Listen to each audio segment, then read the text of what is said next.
Quando eu era uma criança, sempre ouvia histórias sinistras que o meu avô contava sobre encontros com coisas esquisitas na roça.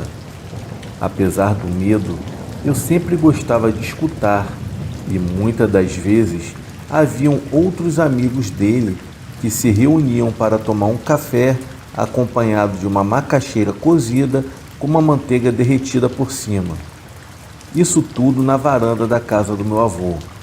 No caso, eles relatavam muitas das vezes experiências bem bizarras durante a noite da roça. Eu me lembro até que uma vez eu escutei uma história bem sinistra do senhor Nonô, que nos contou ter visto um cachorro muito grande e preto, andando como se fosse um ser humano. O mesmo estava atravessando uma trilha que levava para um açude, próximo à casa do próprio Nonô. Segundo ele, o susto foi tão grande que o mesmo ficou paralisado, apenas observando aquela criatura horrenda, que graças a Deus havia o ignorado. Teve também o terrível relato do seu Zezé, que em uma noite ele escutou alguém o chamando, próximo a uma casa abandonada, e assim que o mesmo clareou com a lanterna, presenciou o próprio pai o chamando para dentro da casa, sendo que o pai dele já havia falecido há mais de 30 anos. Segundo ele, quase morreu do coração pelo susto que havia levado, pois a aparência do seu pai era terrível. Ele estava com uma cor totalmente cinzenta, com os olhos negros e bem arregalados, com o pescoço quebrado para a direita. A sua boca estava totalmente aberta. E mais, essa situação foi tarde da noite, quando o mesmo estava retornando de um velório de um amigo de longa data. Confesso que essa foi uma das piores histórias no qual eu havia escutado na minha época de criança.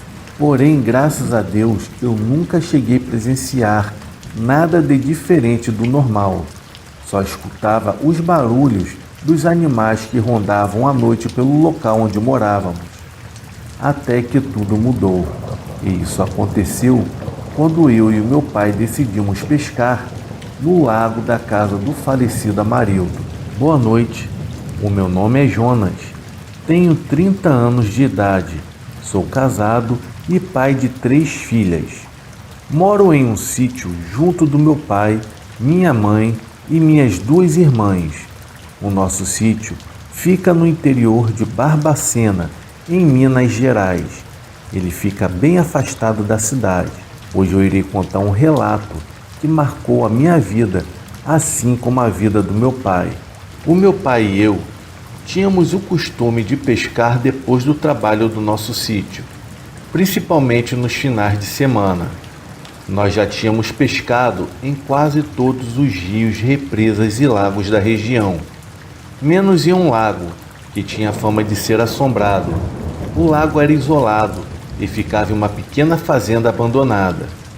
O antigo dono era o seu Amarildo, que morreu afogado neste mesmo lago anos atrás. E o pior, o seu corpo havia sumido misteriosamente e nunca mais foi encontrado. Ele tinha 2 filhos, que os mesmos dividiram a herança e foram morar na cidade grande, deixando assim aquele pedaço de chão esquecido. Então muitos pescadores que iam pescar naquele lago afirmavam ter presenciado algum tipo de fenômeno sobrenatural. Diziam até que era o fantasma do próprio seu Amarildo, o antigo proprietário da fazenda que assombrava o lugar. Por esse motivo, ninguém se arriscava em ir até lá. Sempre ouvíamos as histórias dos outros pescadores sobre esse lago, e certa vez, em uma tarde, após terminarmos o trabalho roceiro, então meu pai e eu decidimos ir pescar na fazenda abandonada, mesmo sabendo das sinistras histórias, pois nos outros rios os peixes estavam ficando escassos devido ao grande número de pescadores. Então cogitamos que o lago assombrado haveriam muitos peixes, porque ninguém pescava mais naquele local. Então decidimos ir até lá pescar e de quebra tirar a limpo todo o péssimo boato que o povo falava sobre o tal lago do finado seu Amarildo. Então arrumamos o material de pesca e partimos para a caminhada. Atravessamos matas fechadas, trilhas de difícil acesso e depois de um bom tempo de caminhada, chegamos na fazenda do falecido Amarildo. Era um casarão abandonado, cheio de matos e teias de aranha nas portas e janelas. Havia um grande matagal. Eu fiquei bem apreensivo. Sou bem medroso para falar a verdade. Porém, o meu pai, ao contrário de mim, era bem corajoso. O meu pai clareou com a lanterna para dentro do casarão, por um buraco na janela, e vimos que os móveis da casa estavam se deteriorando. Então fomos em uma outra janela e olhamos para uma fresta, e vimos que havia um quadro do falecido Amarildo. Eu senti um grande arrepio, e para esconder o meu medo, eu disse para o meu pai: "Vamos, pai, logo para o lago, pois está ficando tarde." Papai concordou, acenando com a cabeça. Então seguimos a caminhada até o lago, que era ao lado do casarão. Chegamos no lago, percebemos que o local estava limpo em volta, sem plástico, sem papel, entre outras coisas, tendo assim a certeza que por muito tempo ninguém frequentava o local. Então preparamos as iscas e demos início à nossa pesca. Ao anoitecer, tudo estava indo normal. Papai e eu estávamos pegando bastante peixe, mais do que em todas as outras pescarias já feitas. Com o passar do tempo, esquecemos até dos boatos no qual o rio tinha fama de ser mal assombrado. Foi quando papai sentiu que algo havia atingido a sua vara de pescar. Ele olhou para mim e falou comigo o ocorrido. Porém, com a minha empolgação na pescaria, respondia sempre ao meu pai que deveria ser algum morcego que havia batido. Então continuamos a pescaria. E pouco tempo depois, a vara de pesca do meu pai foi atingida com mais força por alguma coisa. E foi aí que meu pai me sugeriu irmos embora, pois já tínhamos pegado bastante peixe. Então eu falei para o meu pai: "Pai, vamos pegar o último para fecharmos a noite?" O meu pai olhou para mim, pensou um pouco e acabou concordando em ficar mais um pouco. Tempo depois, a vara de pesca do meu pai foi atingida novamente por algo que chegou a quebrá-la. Então ele disse muito assustado: "Meu Deus, o que é isso?" Ele olhou em volta e não viu nada. Então papai falou para mim completamente assustado: "Meu filho, vamos embora agora, pois esse lugar está ficando muito sinistro." Foi quando de repente começamos a ouvir um assobio vindo pelas nossas costas. Depois, o mesmo assobio estava vindo de outro lugar do lago. Então, o ambiente se tornou tenebroso. A luz da lua dava um ambiente de terror, e eu e o meu pai estávamos aterrorizados e sozinhos no escuro. Foi quando um pavor tomou conta da gente, pois de repente surgiu um grito de pedido de socorro que vinha de lá de dentro do meio do lago. A voz era bem assustadora. Assustados, colocamos a luz da lanterna em direção ao lago. Assustados, colocamos a luz da lanterna na direção de onde se ouvia o pedido de socorro e só conseguimos ver a água se mexendo, como se alguém estivesse se afogando. Porém, não dava para ver a pessoa, só se ouvia a voz pedindo ajuda. Do nada começamos a sentir um fedor de podre que contaminou todo o local. Ficamos tão desesperados que abandonamos todo o equipamento de pesca e os peixes. A mesma voz que pedia socorro se transformou em uma risada diabólica que foi se aproximando de nós. Então corremos o máximo que podíamos. Eu rezava e corria ao mesmo tempo, até que a tal voz parou de nos perseguir. Então fizemos o percurso de volta em bem menos tempo, já que corremos praticamente todo o percurso sem o nosso material de pesca. A mesma voz que pedia socorro se transformou em uma risada diabólica que foi se aproximando de nós. Então corremos o máximo que podíamos. Eu rezava e corria ao mesmo tempo, até que a tal voz parou de nos perseguir. Então fizemos o percurso de volta, em bem menos tempo, já que corremos praticamente todo o percurso sem o nosso material de pesca. Então procuramos a delegacia para informar aos policiais que havíamos visto uma pessoa se afogando lá no lago do casarão do falecido Amarildo. Porém, só comentamos o fato da pessoa se afogando.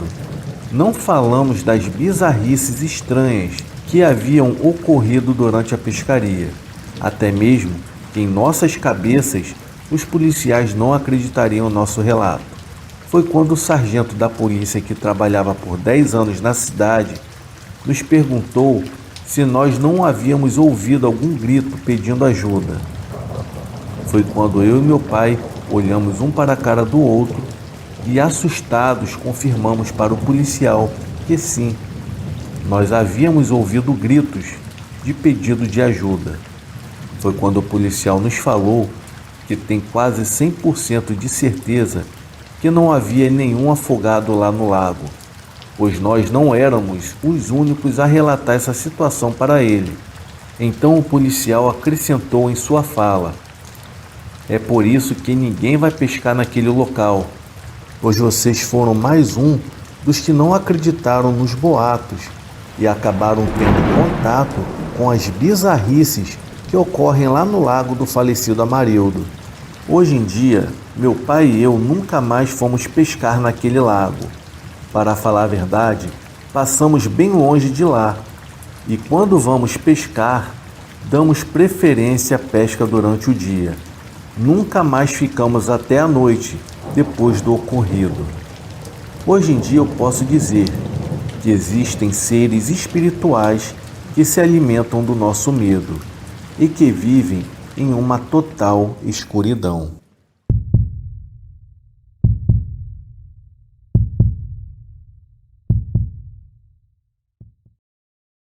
Quem nunca passou por perto de um milharal e lembrou daqueles filmes de terror, do tipo Espantalho? Pois é, plantações de milho sempre me causaram um calafrio quando vistas durante a noite, e por trás de um simples pé de milho podem se esconder criaturas assustadoras e sombrias. Vou contar uma história para vocês, pois antes de tudo eu irei me apresentar. O meu nome é Cláudio, tenho 40 anos de idade, moro em uma cidadezinha chamada André da Rocha, no Rio Grande do Sul. A cidade é bem pequena, e quando eu falo bem pequena, é bem pequena mesmo. Ela tem em média 1.400 habitantes, e a principal economia da cidade é a pecuária. Desde quando eu era uma criança, eu sempre fui próximo do meu avô. Eu o acompanhava para tudo que é lugar. Uma certa vez, o meu avô estava tomando um chimarrão e assistindo um Grenal. Para quem não sabe, é uma partida entre Inter e Grêmio. Nesta época, eu tinha 10 anos de idade. Foi no início da década de 90. De repente, a minha avó chegou assustada e falou com meu avô que havia tido um pesadelo terrível. Isso aconteceu durante o seu cochilo da parte da tarde. O meu avô sorriu e falou para ela: dê graças a Deus, mamãe, que no seu caso foi apenas um pesadelo, pois com o meu amigo Daniel foi bem real. Ele acabou de falar e deu um sorriso bem amarelo para minha avó. Após eu ouvir a resposta do meu avô para minha avó, é claro, eu o indaguei. Eu queria saber o que havia acontecido com o amigo dele. Ele não quis me contar no início, mas eu persisti tanto que ele ficou tão chateado que acabou me contando.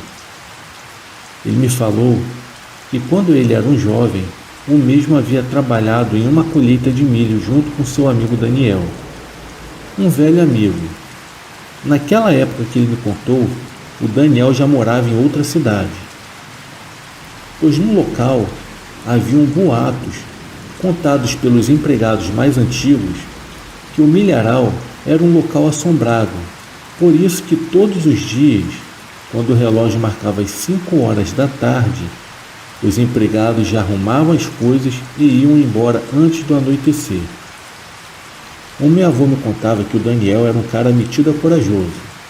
Não acreditava em assombração, não acreditava em nada. Até que um certo dia, tudo mudou na sua vida. Certa vez, Daniel precisou ficar até mais tarde no trabalho. Então ele ficou fazendo hora extra, pois o trabalho estava um pouco atrasado. Até mesmo porque neste dia, o meu avô não tinha ido trabalhar. Então Daniel resolveu ficar até mais tarde para não deixar o serviço atrasado e assim ganhar um dinheiro a mais. Depois de um tempo a mais de serviço, veio a noite, então Daniel olhou para o seu relógio e viu que já se passavam das 8 horas da noite. Então ele resolveu ir para casa.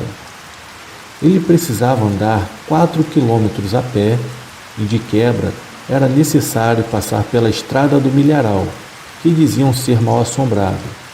Daniel estava totalmente encorajado e não acreditava em nada do que o povo dizia. Então ele arrumou as coisas e começou a caminhar pela estrada. A estrada era bem escura. Era iluminada apenas pela lanterna que o mesmo usava. Depois de andar por 200 metros pela tal estrada, e já eram por volta de 8h30 da noite, foi então que o Daniel começou a ouvir passos por trás dele. Mas quando ele se virou, não viu nada e nem ninguém. Então ele continuou a sua caminhada. O som de passos então recomeçaram por detrás dele. Então ele se virou e clareou com a lanterna o local. E novamente ele não viu nada e quando ele se virou para a frente para continuar sua caminhada, ele viu de relance um vulto entrando em meio ao milharal. Nesse momento, ele sentiu um frio que subiu em sua espinha. E já como se não bastasse o que ele havia visto, foi quando que do nada ele ouviu um assobio. Os pés de milho começaram a balançar. Ao ver aquilo, Daniel apressou os seus passos.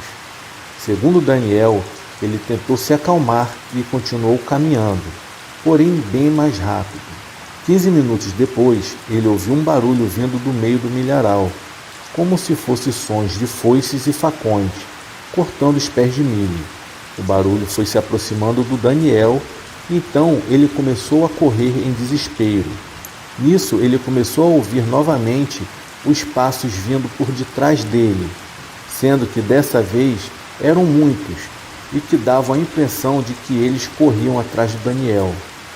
Ele me contou que nem fez questão de olhar para trás, apenas continuou correndo como nunca. Depois de uns 5 minutos correndo, Daniel percebeu que os sons de pessoas correndo por detrás dele haviam cessado. Então, o Daniel olhou para trás e viu que não havia ninguém. Então ele parou de correr para descansar um pouco, pois ele havia me dito que tinha passado mal de tanto que havia corrido. Pois depois de alguns segundos parado, ele seguiu pela estrada, sendo que dessa vez ele foi dando uma corridinha mais leve. Ele me falou que além do cansaço, o medo também estava contribuindo para a sua desgraça. Depois de pouco tempo, em uma curva da estradinha, o Daniel se deparou com um sujeito estranho à sua frente. Ele estava um pouco distante. Então Daniel me contou que ele parou e clareou com a lanterna o tal homem, que estava parado na estrada de terra batida. Ele percebeu que o homem estava descalço, com uma roupa rasgada. O Daniel foi se aproximando daquele homem e viu que o mesmo estava cheio de hematomas pelo corpo. O seu rosto estava coberto com um saco de pano branco. O homem estava sem uma de suas mãos. Segundo Daniel, ele tentou falar com o homem, mas o mesmo não respondia nada. Então o homem decidiu correr na direção do Daniel. O homem corria e gritava muito. Nessa hora, surgiram do meio do milharal cerca de 4 homens, todos com foices e facões, usando chapéus enormes que escondiam seus rostos. Eles vinham na direção do Daniel. O Daniel me contou que quando ele viu toda aquela situação acontecendo com ele, o seu nervosismo foi tão grande que ele acabou vomitando e começou do nada escurecendo a sua vista. Ele só se lembra que acordou no meio da estrada, deitado no chão. Ele acredita até que tenha desmaiado em meio a toda aquela situação. Segundo Daniel, ele foi acordado por uma voz que o chamava gritando. Era uma voz de uma mulher, que quando ele abriu seus olhos, não havia ninguém ali por perto. Ele me disse que estava com seu corpo totalmente dormente, que mal conseguia andar. E quando ele foi olhar as horas, já eram 3 da manhã, ou seja, o Daniel ficou desmaiado naquele lugar das 8h30 da noite até as 3 horas da manhã. O Daniel ficou traumatizado com tudo aquilo que havia acontecido. O meu avô me contou que quando o Daniel foi na casa dele contar todo o ocorrido, estava o seu Martinho. E o seu Martinho, ao ouvir toda aquela história do Daniel, ele contou que há muitos anos atrás, antes mesmo da plantação de milho, era uma plantação de cana, onde muitos escravos foram explorados e torturados e mortos pelos capatazes da fazenda. Foi logo assim que a princesa Isabel havia assinado a Lei Áurea. Então, sabendo disso, os donos de algumas fazendas se enfureceram e acabaram sendo mais violentos com os escravos. Isso tudo para colocarem medo nos mesmos, que já tinham recebido a liberdade de uma certa forma. E desde então, o local ficou com a fama de mal assombrado, pois a carga espiritual negativa predominava o lugar. Segundo meu avô, quando seu Martinho acabou de contar tudo aquilo, tanto ele quanto Daniel ficaram super assustados. Bom, hoje em dia, a tal fazenda acabou virando uma vinícola depois da plantação de milho. O meu avô, que Deus o tenha, acabou falecendo no ano de 2007. Já o Daniel, eu não sei como ele está hoje. Não sei se está vivo, não sei se está morto. Pois se estiver vivo, deve estar com a idade bem avançada. O que eu tirei de aprendizado disso tudo é que vivemos neste mundo acompanhados de espíritos, sejam eles bons ou ruins. Mas o principal de tudo é sempre mantermos o respeito, pois eles podem nos fazer coisas boas ou, se quiserem, podem nos fazer coisas ruins.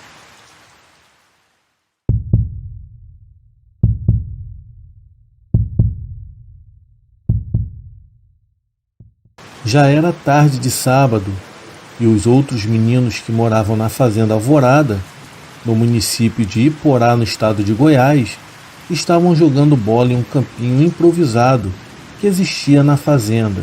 Foi quando eu vi um carro se aproximando. Eu corri para abrir a porteira e era o seu Félix, o patrão do meu pai que estava chegando da capital. Depois que o carro passou, eu fui até a casa dele, pois toda vez que ele chegava de viagem, ele sempre trazia algumas lembranças ou alguns brinquedos para as crianças que moravam na fazenda. Mas daquela vez foi bem diferente. Ele estava triste, o seu semblante era de preocupação. Mas mesmo assim eu me aproximei e pedi a bênção dele.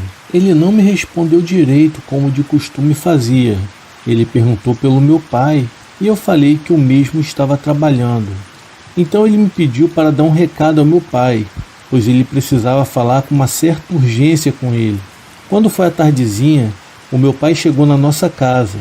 Ele desceu do cavalo e antes que ele subisse no alpendre de casa, eu fui logo dizendo: "Pai, o senhor Félix, ele chegou e ele quer falar com o senhor." O meu pai acenou com a cabeça, um sinal de positivo, e entrou para dentro de casa. Ele tomou um banho, comeu alguma coisa e em seguida foi para a casa do seu patrão. Eu fui junto com ele, é lógico, pois eu ainda tinha uma esperança de receber algum agrado. Quando nós chegamos na casa dele, a dona Madalena nos atendeu. Ela é a mulher que toma conta da casa. Ela mandou tanto eu quanto meu pai sentarmos no sofá da sala. Enquanto isso, ela foi até o quarto chamar o seu Félix, que estava descansando. E não demorou muito. Ele chegou e sentou na poltrona da sala próximo da gente. Ele estava com um semblante de muita tristeza. Foi quando ele começou a falar: "Osvaldo, você nasceu e se criou aqui na fazenda. Eu tenho muita consideração por você, assim como eu tinha pelo seu pai, o meu amigo Clementino, e que Deus o tenha. Mas a notícia que eu irei lhe dar não é nada boa. Então o seu Félix continuou falando. Presta atenção, Osvaldo. Esse velho aqui está com os dias contados. Os médicos me informaram para eu me apegar em Deus, porque a minha situação é bem difícil para os homens resolverem. Eu não sei como os meus filhos vão te tratar depois que eu partir, porém, em todo caso, eu quero que amanhã mesmo você procure um pedaço de terra aqui na região, que esteja à venda, pois eu irei comprar e irei lhe dar. Será como uma forma de pagamento pelo seu tempo aqui na fazenda de trabalho. Eu também irei lhe dar algumas cabeças de gado, para que você possa tocar sua vida para não passar nenhum aperto. Meu Deus, quando o seu Félix falou aquilo para o meu pai, o mesmo começou a chorar, pois ele era mais do que um patrão. Ele era como se fosse um pai. Foi ele que praticamente criou o meu pai, logo depois que o meu avô Clementino, que era vaqueiro da fazenda, havia morrido na época. Eu tinha 11 anos de idade e eu estava acompanhando de perto toda aquela situação. Eu morava com meu pai Osvaldo, a minha mãe Maria e a minha irmã Luciana. Porém, eu já tinha noção de quando alguma coisa de muito ruim estava por vir.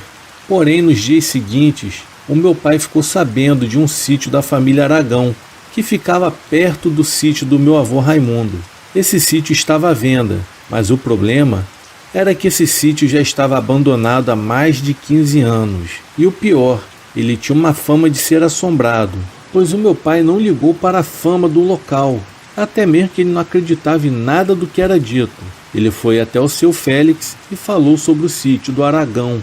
Na mesma semana, o patrão dele conseguiu negociar com os herdeiros e comprou o sítio e deu para o meu pai de papel passado. E como havia prometido, ainda deu 20 cabeças de gado para ele tocar a vida. Enfim, parece que o patrão do meu pai só estava esperando resolver isso para poder partir em paz, pois na mesma semana o mesmo havia passado mal e ficou quase um mês internado. Mas não teve jeito, ele acabou morrendo. Quando a notícia chegou na fazenda, foi uma choradeira que só. Todo mundo gostava dele.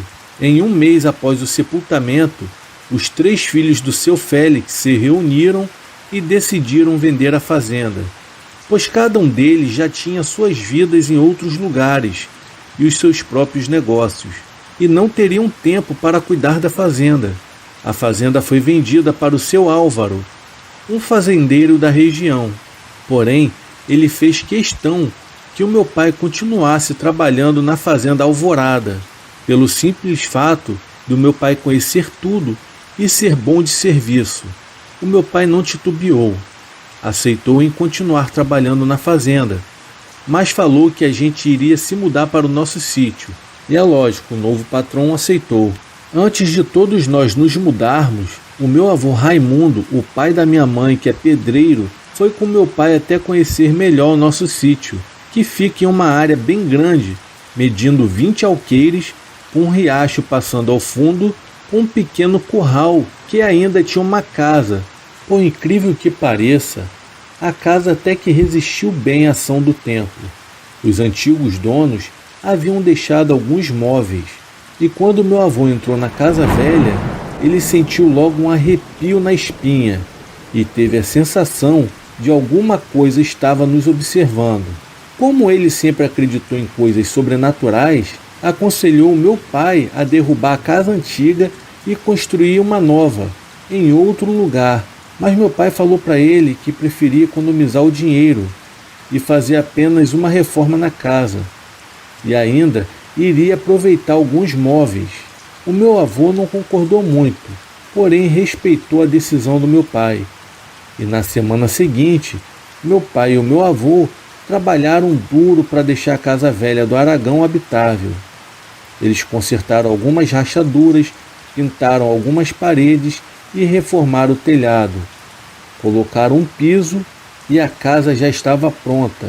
Só faltava mesmo o pessoal da companhia elétrica aparecer para religar a energia. Depois que a energia foi religada, a minha família se mudou para o sítio que recebemos do Sr. Félix. O meu pai estava muito feliz, pois além de trabalhar na alvorada, ainda conseguia tocar o que era nosso. Mas pouco tempo depois, coisas bizarras começaram a acontecer. Então descobrimos que a má fama do lugar não era apenas invenção das pessoas. E o primeiro a ver alguma coisa estranha acabou sendo eu mesmo. Certa vez, por volta das 11 horas da noite, eu comecei a escutar um tipo de sussurro vindo do lado de fora da casa, perto do galinheiro. Na hora eu cheguei a imaginar que poderia ser o meu pai, que havia ouvido algum barulho e tinha ido conferir se tinha algum animal atacando as aves dele, e por isso não dei muita importância. Mas de repente eu comecei a escutar passos que vinham do corredor, e como a porta do meu quarto ficava meio que aberta, eu vi o meu pai passando para dentro do banheiro. Na hora eu chamei por ele. O meu pai acendeu a luz do quarto e perguntou para mim o que eu queria. Eu falei para ele que tinha escutado uma voz no quintal. Ele me disse que deveria ser coisa da minha cabeça, ou então deveria até mesmo ter sido um sonho, e que era para eu tentar voltar a dormir, mas eu sabia que não tinha sido apenas um sonho. Nas noites seguintes, eu comecei a escutar passos e risadas do lado de fora, e quando eu olhava pela fresta da janela, eu podia ver algumas pessoas andando em volta da casa. Mas pelo jeito não adiantava nada eu falar com os meus pais, pois eles não acreditariam em mim. O que me restava mesmo era rezar e torcer que ficasse apenas do lado de fora e distante da nossa casa. O tempo foi passando e a nossa vida voltou ao normal. Os passos e as vozes noturnas acabaram desaparecendo. Eu já estava convencido que tudo não passou de coisas da minha cabeça, mas quem começou a ver e ouvir coisas foi a minha irmã mais nova. Toda noite ela acordava chorando, dizendo que havia uma bruxa na parede. Porém, assim como aconteceu comigo, tanto meu pai quanto a minha mãe, ambos não acreditavam no que a minha irmã dizia. E o pior, o meu pai falou que poderiam ser por causa dos desenhos animados que ela ficava assistindo. Geralmente ficávamos em casa durante o dia, a minha irmã, a minha mãe e eu, pois o meu pai saía cedo para o trabalho e só chegava à noite. Mas até ele começou a desconfiar que alguma coisa de anormal estava acontecendo, pois todos os dias, assim que ele se levantava para ir trabalhar, os animais amanheciam soltos, e o cachorro que a gente criava latia a noite toda. E como se não bastasse, alguns objetos desapareciam de onde a gente os colocava. E do nada, encontrávamos em outro lugar. Mas o pior era durante a noite, quando começamos a ouvir barulhos de objetos caindo.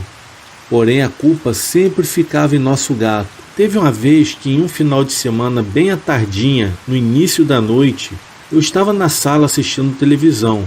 Foi quando que de repente eu ouvi os gritos da minha mãe. Eram gritos de terror e pânico. Eu cheguei a pensar que havia acontecido alguma coisa grave. De repente ela entrou correndo dentro de casa. A minha mãe estava branca e tremendo muito, sem conseguir falar. Corri até a cozinha e peguei um copo de água com açúcar. Ela tomou a água, pegou a minha irmã Luciana e me chamou para sair de casa. Nós fomos caminhando até a casa do meu avô. Chegando lá, a minha mãe mal conseguia falar o que havia acontecido, mas depois de uns 10 minutos, ela conseguiu se acalmar e finalmente pôde nos contar o que havia acontecido com ela. E foi assim. Ela nos contou que estava lá fora sentada no banco, preparando feijão de corda. Então ela começou a sentir alguma coisa que estava passando no seu pé embaixo da mesa. Ela chegou a pensar até que fosse o gato, mas então aquilo começou a apertar os dedos dela. E quando ela se abaixou para ver o que era, ela viu uma mão que parecia sair do piso da varanda. Ela entrou em desespero quando viu aquilo. Era coisa com certeza do demônio, segundo ela. Aquilo não era desse planeta. Ficamos bem assustados ao ouvir o que minha mãe havia contado. Então ficamos na casa dos meus avós, e quando foi por volta de 6:30 da noite, eu vi o meu pai passando na estrada vindo do trabalho. Eu gritei pelo nome do meu pai porque ele estava distante, mas graças a Deus ele conseguiu ouvir. Ele nos viu e entrou no sítio do meu avô Raimundo. Quando meu pai chegou, a minha mãe já tratou logo de avisar ele o que havia acontecido. O semblante do meu pai foi de não acreditar muito. Ele ficou até surpreso pelo que minha mãe havia dito e, sem muito acreditar, nos informou que iria até a nossa casa pegar algumas roupas e queria alimentar os bichos e depois ele retornaria. Depois de 1 hora mais ou menos, o meu pai acabou retornando para o sítio do meu avô e era nítido que ele tinha presenciado alguma coisa de sobrenatural. Ele jantou e começou a nos relatar o que havia acontecido com ele durante o pouco tempo que ele havia ficado sozinho lá no nosso sítio. Ele nos disse que assim que ele chegou em nossa casa, tudo aparentava estar normal.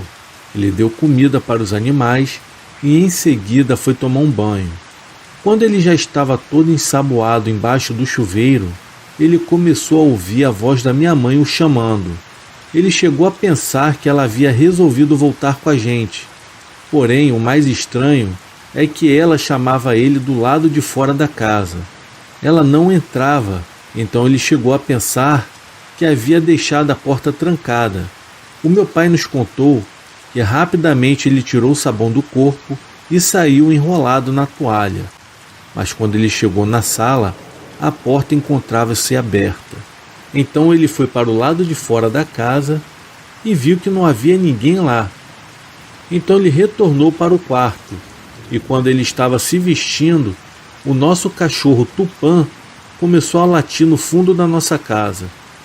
Então ele foi ver o que era e acendeu a luz do quintal. Então ele viu que havia alguém debaixo do pé de jaca e parecia ser uma mulher. Na hora o meu pai chamou, mas a mulher não respondia e a mesma veio andando em sua direção. Quando ela saiu da penumbra, ele pôde perceber que aquilo ali era uma assombração. Tinha um aspecto de cadáver. Aquela coisa ficou perguntando para o meu pai onde estavam as ovelhas dela. O meu pai nos disse que entrou num desespero, que ele saiu correndo para frente da casa e quando foi montar no cavalo, aquela coisa estava ao seu lado. Até o cavalo levou um susto e quase o derrubou. O meu pai nos disse que deu graças a Deus que conseguiu sair daquele sítio, pois com certeza aquela coisa queria fazer algum mal a ele. E nem por todo o dinheiro do mundo ele voltaria para casa. Então o meu avô, que estava sentado na mesa, relembrou meu pai que havia aconselhado ele a derrubar a casa antiga e fazer uma casa nova, pois infelizmente algumas pessoas se apegam demais às coisas desse mundo e quando partem para uma outra vida não conseguem se libertar. Então as mesmas ficam perturbando os vivos. No dia seguinte, bem cedo, o meu pai e o meu avô retornaram para o nosso sítio e chegando lá, eles viram que todos os animais estavam soltos em volta da casa. Foi então que o meu avô Raimundo falou para ele que o melhor a ser feito seria colocar fogo em todos os móveis velhos que pertenciam aos antigos donos da casa e, se possível, derrubar a casa também. E assim construir uma casa nova em um local um pouco distante da casa antiga. Quando foi à noite, o meu pai conversou com a minha mãe o que ela achava dele demolir a casa. A minha mãe não titubeou e apoiou a decisão dele, que o pensamento dele estava certo, pois ela acreditava piamente que naquele local havia alguma maldição. Então, 2 dias depois, o meu pai arrumou uma retroescavadeira e ele e o meu avô demoliram a casa da gente. Em seguida, eles cavaram um buraco, pegaram todos os móveis, atearam fogo e enterraram, pois os móveis eram antigos e pertencentes aos antigos donos. Após todo o processo, o meu avô Raimundo respirou aliviado e disse que agora ficaria tudo bem, pois os móveis e a casa eram o que mantinha os espíritos presos nessa terra. Ficamos morando na casa do meu avô Raimundo durante 6 meses. Esse foi o tempo que meu pai demorou para construir uma nova casa. Graças a Deus já se passaram 9 anos e desde então não apareceu nenhuma outra assombração. Hoje a parte de terra que ficava a antiga casa permanece isolada do resto do sítio, e mesmo durante o dia, ninguém gosta de passar ao lado da cerca. Hoje, o nosso sítio se tornou autossuficiente e é de lá que tiramos a maior parte do nosso sustento. Porém, o meu pai continua trabalhando na fazenda Alvorada e dando conta no nosso sítio. Coitado, ele trabalha demais. Eu brinco até com ele. Eu falo que quando ele morrer, é ele que vai ficar assombrando o local, portanto que ele é apegado àquela fazenda e à nossa. Desejo a vocês uma ótima noite e obrigado por escutar esse relato.